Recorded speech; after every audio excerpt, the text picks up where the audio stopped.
मगर जब ये मजहब पीते हैं तो ऐसे बिहेव करते हैं। थोड़ा सा अगर हो तो शायद बहुत अच्छी बात, लेकिन शराब थोड़ी सी नहीं रहती, उसमें टेंडेंसी है पहले। थोड़ा सा अगर 2-3 कैंसर के सेल हो ना बॉडी में तो आदमी सिम रहेगा, लेकिन वो 2-3 सेल नहीं रहते, वो मल्टीप्लाई होते हैं। जावेद साहब टाइम पूरा हो गया। टाइम हो गया, तो बस बात खत्म हो गई। अच्छा, मुझे कुछ और कहने को था भी नहीं। जी, मैं पहले जवाबी दौर के लिए इनवाइट कर रहा हूं मुफ्ती साहब को। Your rebuttal round 1, you have 7 minutes.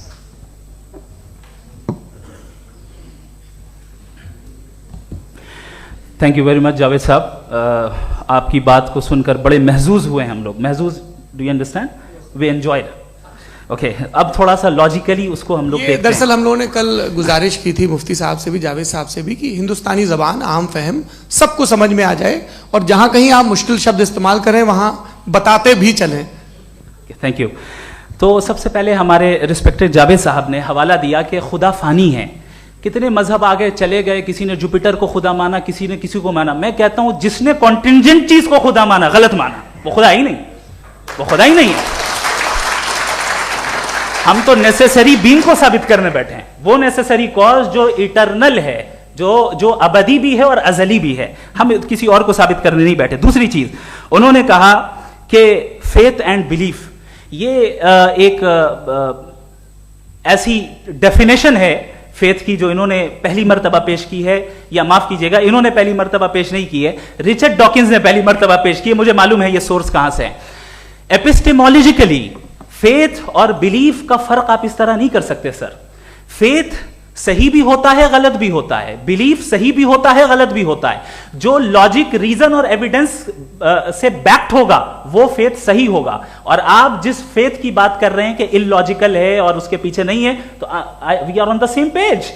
हम नहीं मानते उस फेथ को, जो फेथ ऐसा हो जिसके पीछे कोई लॉजिक ना हो, एविडेंस ना हो, हम नहीं मानते। हम तो उस फेथ के कायल हैं जिसके पीछे लॉजिक हो और एविडेंस हो। तो बिलीफ सही भी होता है, गलत भी होता है, फेथ भी सही होता है और गलत भी होता है। तो आज फेथ और बिलीफ के डिफरेंस पे बात नहीं हो रही है। आज आप चाहे फेथ एक्सेप्ट कर लें या बिलीफ एक्सेप्ट कर लें, आज ये बात होगी कि ट्रूथ क्या है, चाहे ट्रू बिलीफ सही है या ट्रू फेथ सही है, और फॉल्स फेथ क्या है और फॉल्स बिलीफ क्या है, बात इस पे हो रही।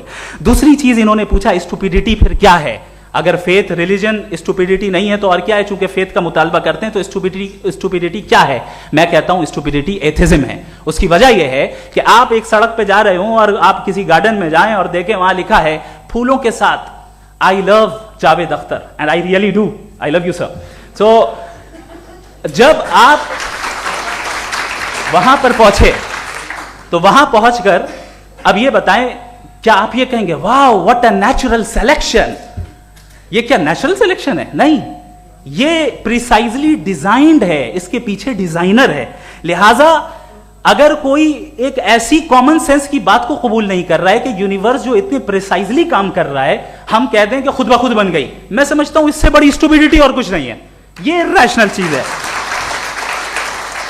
फिर हमारे सर ने कहा कि आपने बॉल पे फोकस किया, आइलैंड पे फोकस नहीं किया। अरे आइलैंड को किसने बनाया यही समझाने के लिए तो बॉल की मिसाल दे रहा हूं। और बॉल भी कॉन्टिंजेंट है, आइलैंड भी कॉन्टिंजेंट है, दोनों नेसेसरी बीइंग का मुतालबा करते हैं। आगे इन्होंने कहा कि नेचर में कोई इंसाफ नहीं है। हम डिसाइड करते हैं कि मोरालिटी क्या होती है, इंसाफ क्या होता है। हम डिसाइड करते हैं, जैसे ड्राइविंग सीट में ट्रैफिक वाला, ये तो किसी खुदा ने नहीं कहा, ये है, इसे कहते हैं फॉल्स इक्विवेलेंस। ये एक लॉजिकल फेलेसी है। आपने जो है मिसाल दी ड्राइविंग की और ट्रैफिक की, ये सब्जेक्टिव मोरालिटी है। आप सब्जेक्टिव मोरालिटी को मिसाल बनाकर ऑब्जेक्टिव मोरालिटी के ऊपर नहीं थोप सकते। इंसाफ की ऑब्जेक्टिव मोरालिटी। अगर आप ये कहते हैं कि नेचर में इंसाफ नहीं है, तो इंसाफ का न होना ये नेचुरल हुआ, तो फिर नेचर को नेचर रहने दे। क्यों हम इतना स्ट्राइव कर रहे हैं दुनिया में इंसाफ लाने के लिए? ये तो इलॉजिकल बात है, इरैशनल बात है। इसलिए बहुत सी चीजें ऐसी हैं जो ऑब्जेक्टिवली जो है इविल या गुड हैं, और बहुत सी चीजें ऐसी हैं जो सब्जेक्टिवली हैं। सब्जेक्टिवली जो मोरल होता है या इमोरल होता है, उसको हम सोशल कंसेंसस से या पर्सनल प्रेफरेंस से डिसाइड करते हैं। लेकिन जो ऑब्जेक्टिव मोरालिटी है, जिसमें इंसाफ आया, जो इन्होंने बार बार रिपीट किया, ये ऑब्जेक्टिव है, सब्जेक्टिव नहीं है। अगर आप कहते हैं ये सब्जेक्टिव है, तो मेरा सवाल आपसे ये है, क्या सोशल कंसेंसस के जरिए अगर जुल्म को सही करार दे दिया जाएगा तो आप जुल्म को जस्टिफाई करेंगे? दूसरी चीज, इन्होंने ये कहा कि 2 पैक शराब पी लें तो वो उतने पे नहीं रहता, बढ़ जाता है। यही मामला मजहब के साथ है, 2 पैक आप पी लें बढ़ेगा। तो ये एक ऐसी मिसाल है, इसको कहीं भी फिट कर लें कि आप एथिज्म पे जब फिट करें, जब आप 2 पैक एथिज्म का लेंगे ना, तो वो बढ़ बढ़ के नॉर्थ कोरिया बनेगा। Thank you.